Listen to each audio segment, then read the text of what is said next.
Hi and welcome to the Sunday Lunch Project Manager podcast for Sunday, the 18th of September 2022. This week I've got Marcus Glowasz, the Passionate PM Innovator.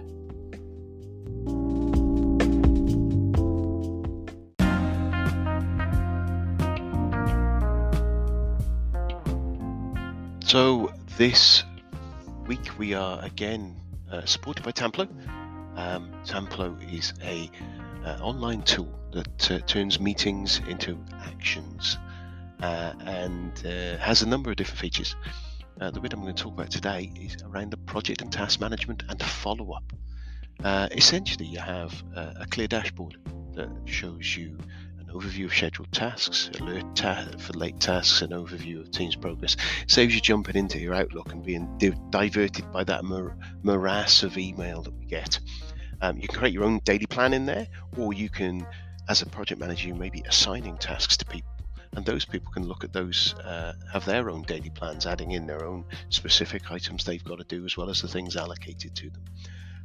For the project management point of view, you get a dedicated dashboard with a list of tasks, knowing what people are working on each project, and there's a load of collaboration capability in there, with the goal of getting no task left undone, more efficiency and motivation, and clear action plans. So if you want to see what this is all about, jump along to tinyurl.com/Nigel Creaser Tamplo. That's all one word, Nigel Creaser Tamplo. Have fun.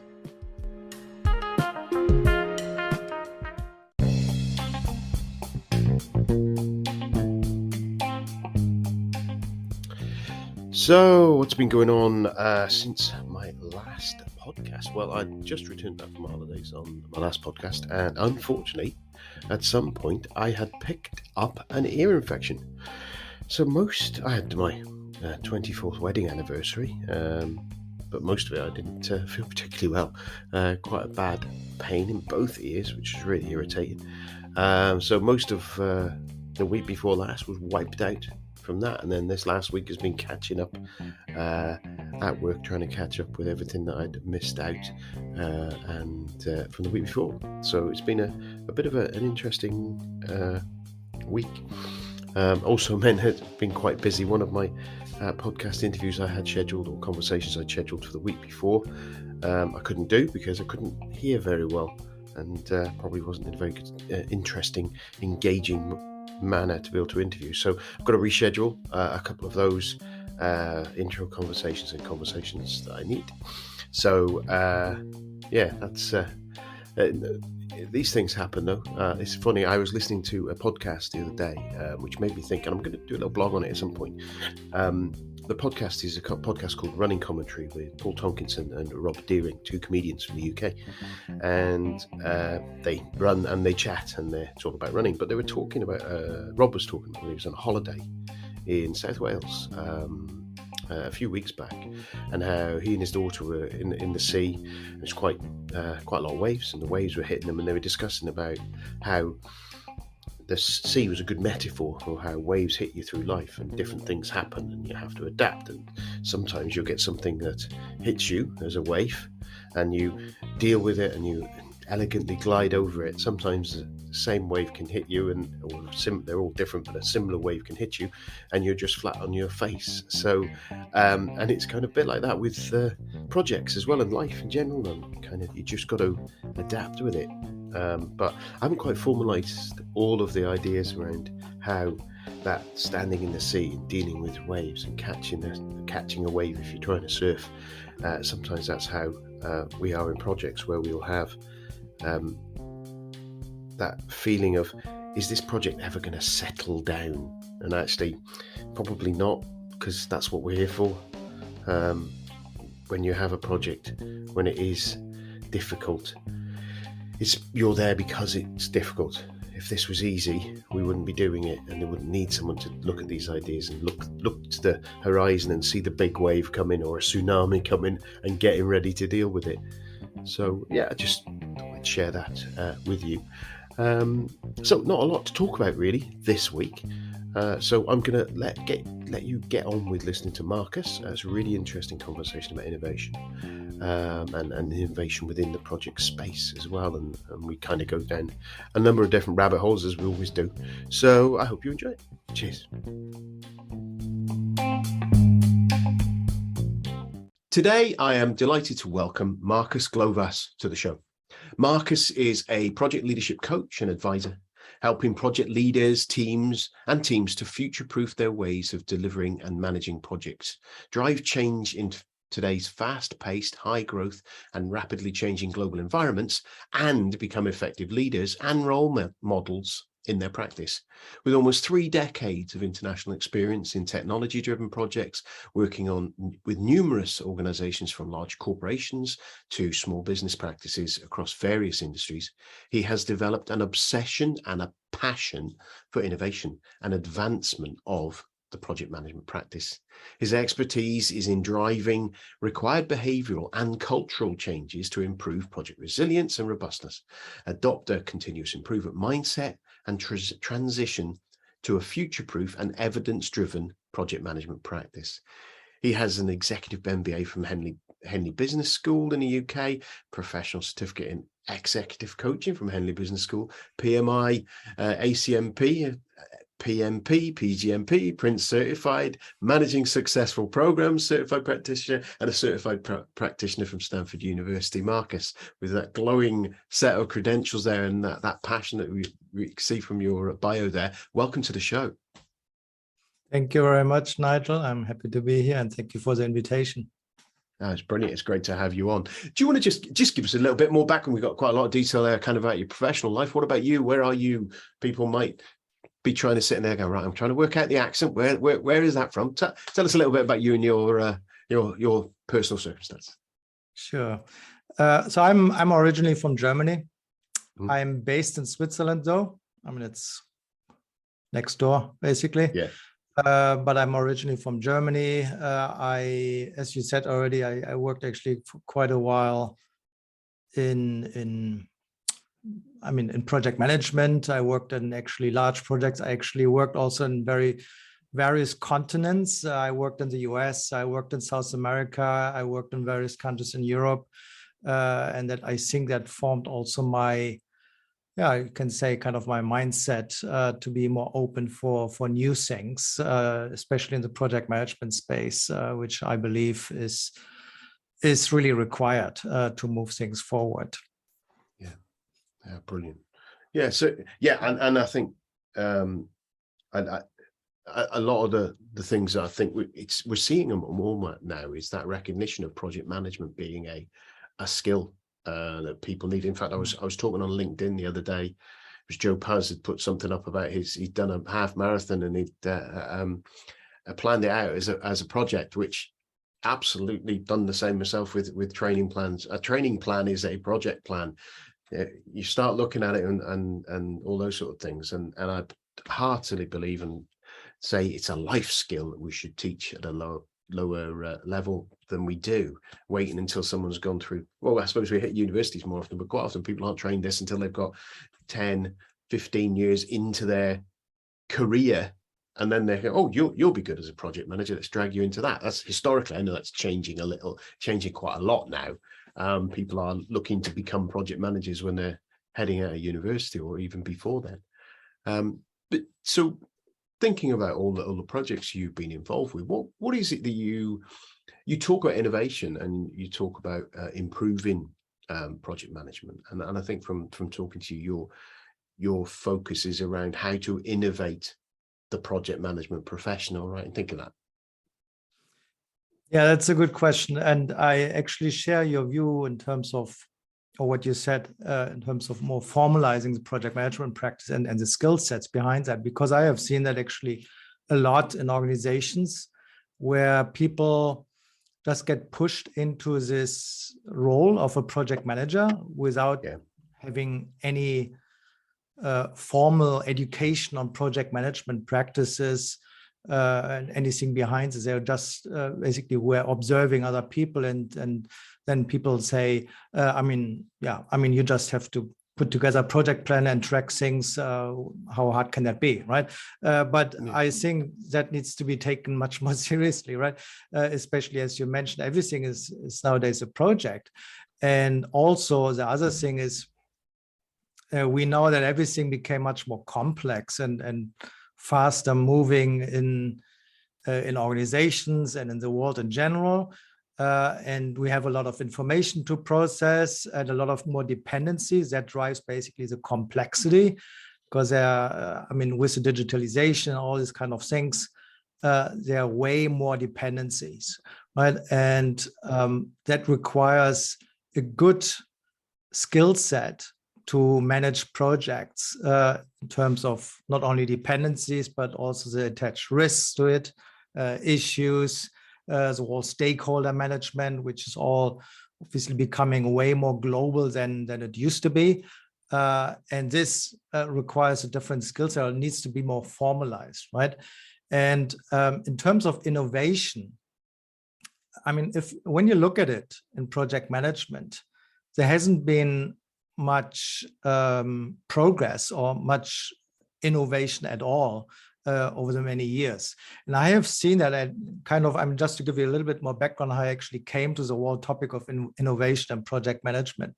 So I entered project management, or became or took on basically a role and the title of a project manager. That was about 15 years ago. And then I became a program manager, and I started working in financial services and banks, and specifically in compliance areas. So I worked in financial crime compliance in large banks here in Switzerland. And who works in such areas would know that these areas are highly data-driven. Which is clear, it's logical, because what their job is basically is to fight crime, financial crime. And the criminals out there, they use the latest technology, everything, right? Whatever's out there. Today it's artificial intelligence. Obviously they're also highly data-driven and technology-driven. And so financial services or these compliance areas, they try to keep up with that, right? So they have to ramp up that space and build up their capabilities and become more mature, and obviously ultimately also very driven by data and technology, and also implement artificial intelligence, essentially to improve decision making. That's all what it is in the end, right? Is to make use of data to improve decision making and get more insights, to get more informed in our in compliance. It is like to judge someone, is that someone I want to, or the bank wants to make business with or not, right? So these are the decisions to be made, and that's what data is being used for. I'm obviously simplifying that a little bit, but just to give a little bit of context. And then when I saw this, me as a project manager delivering these kind of advanced technologies, and data lakes and data hubs and all these kind of things, right? And I ran data quality programs, rolled out technologies, modern intelligent technologies to such areas. And then I thought myself, we do all this to improve decision making. What about the decision making in projects, right? And project management? Because if you look at the surveys, right, and these project success rates, they're obviously very different types of surveys, but we all know that the success rates are very low. They're definitely not there where they should be, right? Yeah. We see some surveys where it's like 30-40% success rates, others even much lower, but definitely it's too low. 30-40%, give me a break. That cannot be, right? And that, interestingly, technology project, at least there, I know these numbers because I've seen these surveys and analyzed them in detail. They haven't changed for the last 20-30 years, not at all. Yeah. They're always, all the time, every single year, they're around that 30-40% mark. And in IT projects, especially in IT or technology projects, we got agile practices brought in, and there was no real improvement, right? And I always think like agile is definitely good. It's necessary, but it just stopped the downward trend, right? So otherwise we would be rock bottom. So it kind of. I was going to say, would you say with the agile side of it, and that's an interesting point you made there about it stopping us going down rock bottom. Yeah. Is agile? Do you think the adoption of agile more wider is really around that a reaction to what you said before, which is the fact that in all industries, the digitalization and the speed of change and the amount of movement and that kind of the spot. I was just looking at the Spotify on my screen there, the Spotify model of releasing lots of things really quickly. That is it's kind of, as you say, if we hadn't adapted to use some of those things, we wouldn't be able to react and deliver the quality of change at pace and at quality. The quantity of change at pace and at quality for the modern world. And kind of, I've never thought of it like that before. And is that where you're thinking, is that we've done that, but actually we've got even the VUCA, the volatility and all those sort of things of the environment is going to get worse. We're not going to start to slow down. It's going to just increase in change. Oh yeah, I mean, certainly it's increasing. It's not stopping. I mean, if it would stop, then we have a real problem. I think, because many people think like, oh, complexity, VUCA world, and the uncertainty and all this kind of things, right? And it's being mentioned in a way like, oh, this is evil, right? We have to fight it. We have to remove it, right? Remove the complexity, remove the uncertainty. I mean, first of all, you cannot remove uncertainty. Projects are about the future. There's nothing certain about the future. You can just, get closer to certainty, but you will never be certain, right? But I mean, the whole VUCA thing, and complexity especially, when people say like, oh, this is we have so much complexity today, we never had that, right? I actually struggle with these statements, right? Or with such kind of statements, because like, let's say 20 years ago, there was also complexity, but it's all relative, right? It's compared to before, right? And whatever 20 years back 20 years was complex. It was complex compared to, let's say, I don't know, 25 years ago, right? Yeah. Or 30 years ago, right? So right now we compare to I don't know, like 5 years back or so. Of course, things are more complex. Well, great, because that means we're progressing. We're making progress. We're evolving, right? Yeah. Technology is moving forward. If there would be if we would be less complex or not more complex than years ago, it would mean that we would just stand still, right? There's no progress at all. So, we're stagnating, aren't we, there, isn't it? Exactly, exactly. Yeah. So I think it's, we should not fall into the trap like saying, oh, it's also complex, and then even I think sometimes it feels to me like this, that we use it as an excuse, right? Yeah. Or we have all these project failures and the success rates are not really improving. Yeah, of course, because it's also complex nowadays, right? Everything becomes so uncertain. Well, it wasn't different 20 years ago. It's all relative, right? We are improving. But of course, if project management practices are not really evolving with any other progress, like technology evolution, and I mean, we're evolving everywhere, right? We are learning, we are progressing, right? But if these practices in project management are not evolving or keeping the pace, right, with the general evolution, then yes, of course, we are running behind, and everything feels like we are overwhelmed by things, right? And that's coming back to my initial point, right? In these compliance areas that I worked in, I mean, they're really mature. They're really here with their capabilities, using data, using technology way here, and they need to in this case to fight financial crime, right? But you see, it's actually all possible. There's a lot of money thrown in there to build all this up, right? They're evolving, right? And then, you know, and I still have that in my head, right? When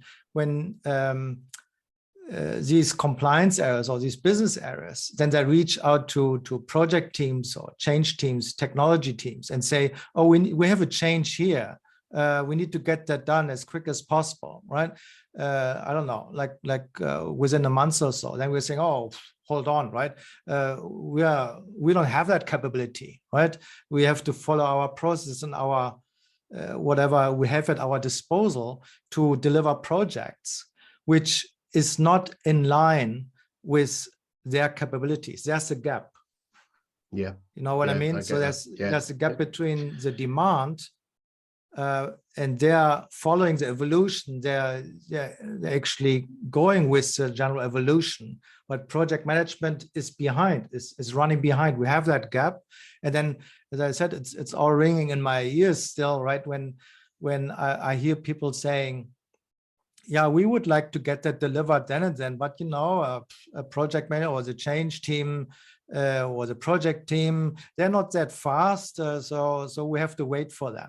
I heard that somebody saying, and I cannot really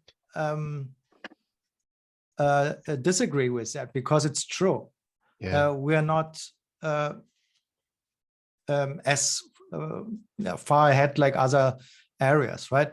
And so we hear everywhere like everything is like transforming digitally. We get data-driven practices rolled out.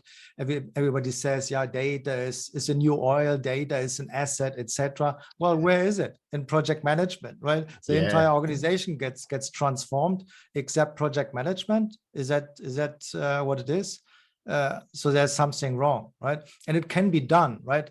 There's just a problem that many people, they don't believe it yet, because I think there's some fear or some cultural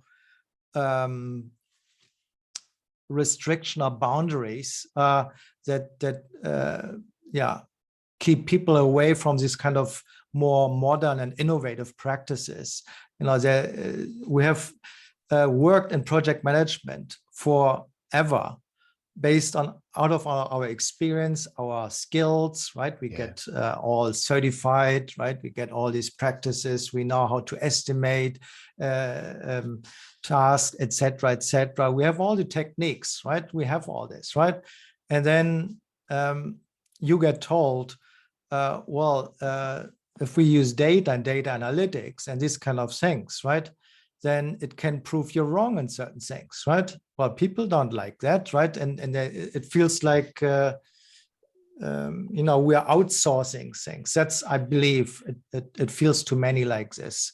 And they cannot really see yet the value of data. But I think there's a lot more behind this. There's more about, it feels like losing power, right? Yeah. Because people go into, and you know, when we do decision making and projects, now everybody comes with a mission in there and some self-interest, right? Everybody goes in there. You know, one wants to get promoted, right? I don't want to have any funny stories about my project here.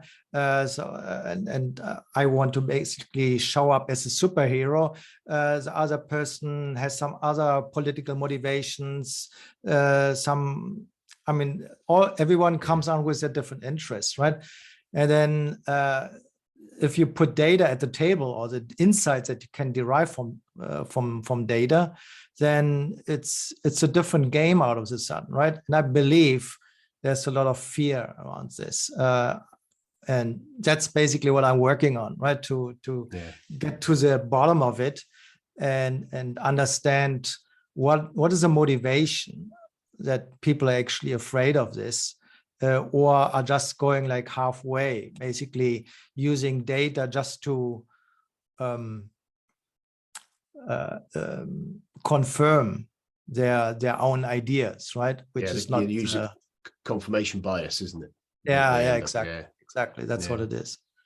Yeah, and so these are the things that I mean, there's probably still will take a while, right, to actually get that on, because as I said, it's much more than just putting some data technology in place and running some data through and then get some insights. There's much more behind this. It starts with culture. It starts with a mindset, people's behavior.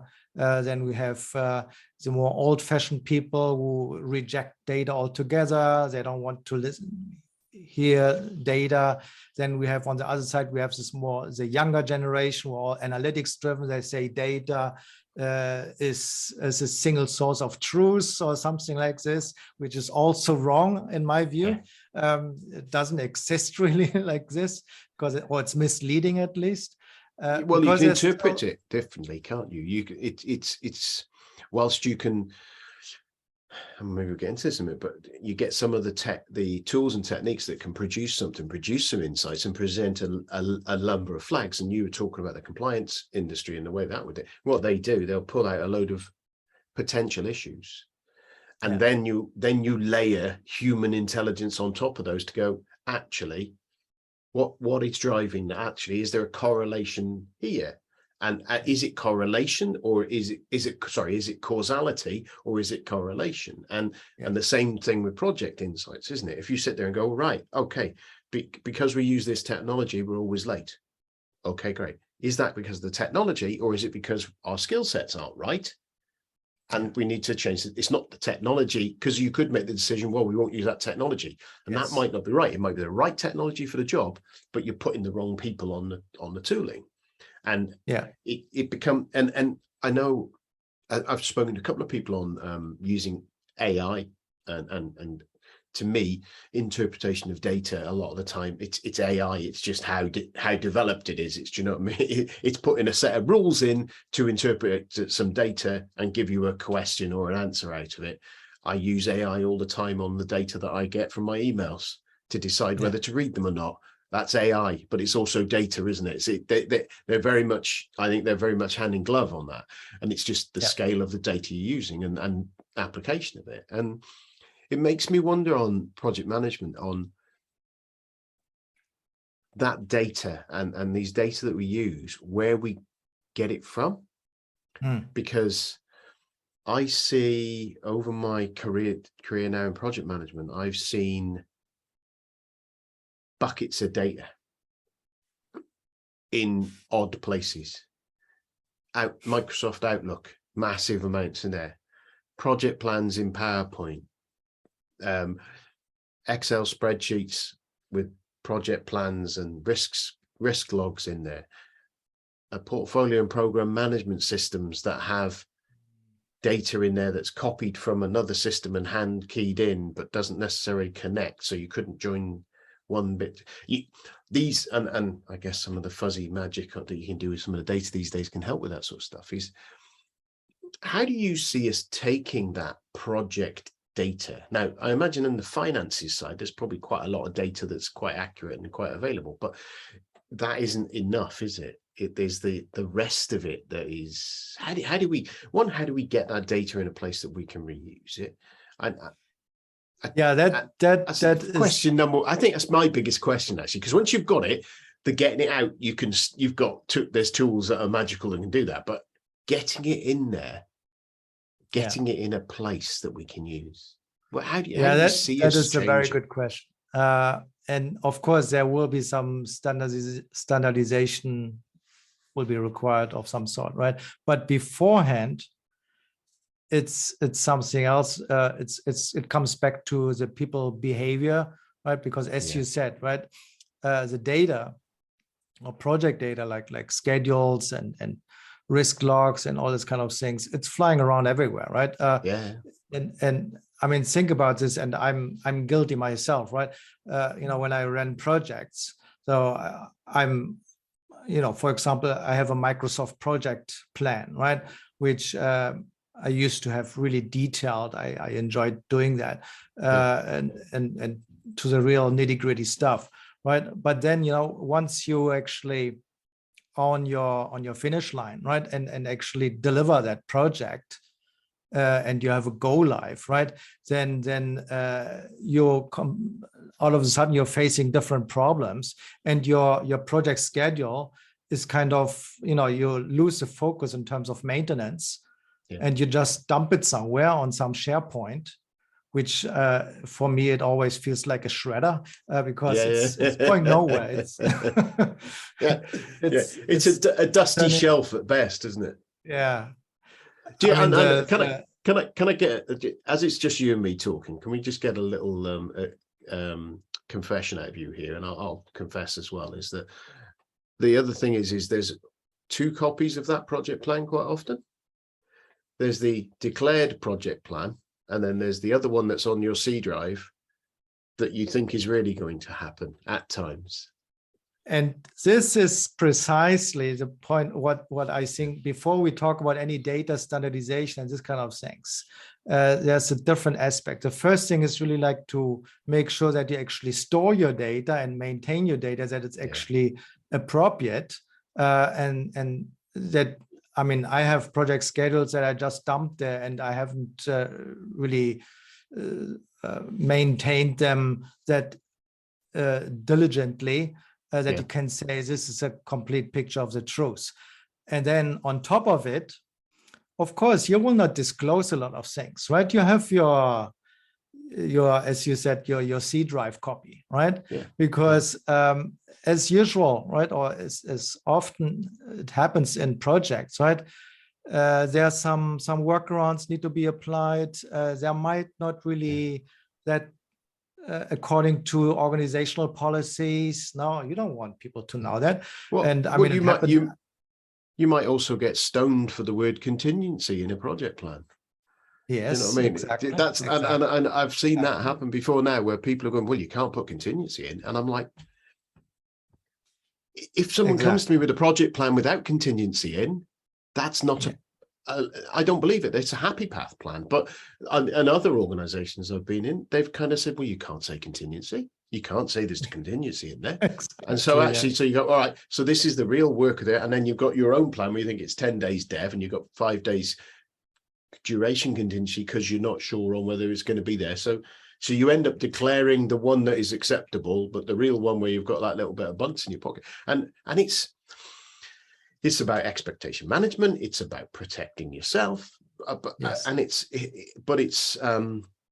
it goes to something else I saw the other day, which I loved it really, was the fact that someone said about red projects need help.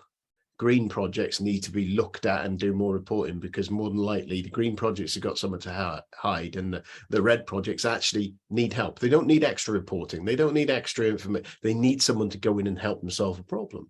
And it kind of, it's the same sort of thing sometimes, is that you kind of, if you declare that you've got that little bit of contingency and someone turns around to you and says, well, actually, we can do that quicker then.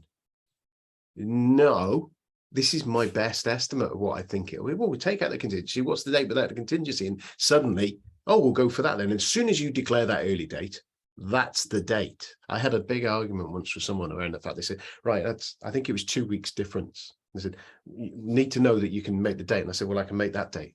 And I declared the contingency. And they said, but without the contingency, we can make that date. And I said, no, you want me to commit to a date. I can commit to that date, and I'll get my team to do it. And we will try to do it earlier, but I'm not committing to anything earlier, because I wasn't confident that everything that could go well would go well. And I was confident that the other one, which didn't have the most doomsayer position, but had enough in there for me to be able to say, yeah, I'm confident on that. And we have to, I think the culture side of it you're talking about there, we have to come from sponsorship and from stakeholder level and owner level and customer level to say what those cultural norms are, so that you can get that clear data position. And actually, as an organization, if you were able to go, right, there's Nigel's plan that said, this is the happy path. There's Nigel's plan with his contingency, right? Oh, how often do we need to use the contingency when we are running risk management in this way? Oh, we're using less contingency. Oh, when we don't run it this way, we're using more contingency. Could be a correlation, could be a causality, but it gives you more data points. But at the moment, some of that data point is hidden, isn't it? Like say on the C drive.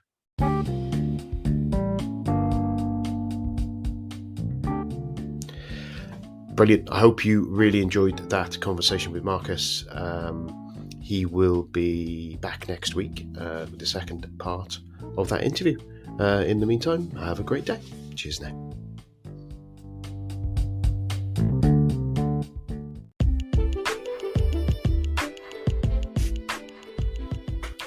Wow, you made it this far. I'm guessing that you enjoyed the show if you have, or maybe you've just left it playing in the background and forgot it was on. But if you did enjoy it and you're inclined to, I'd be delighted if you could share the show with your colleagues. Discoverability with podcasts is quite difficult, especially with a niche one like this. But sharing with your colleagues and letting them have a chance to listen to these fantastic guests would be brilliant. If you've got time, a review on whatever platform you listen to it on would be great too, especially if it's a 5-star one. Again, that makes it easier for people to discover the show when they're searching on there, because the comments raise it up the old search engine optimization on all the different tools. If you are feeling flush, I have a couple of ways you could contribute. One is Patreon, Patreon/SundayLunchPM, and you can donate some money to the podcast that way, or you can jump along to my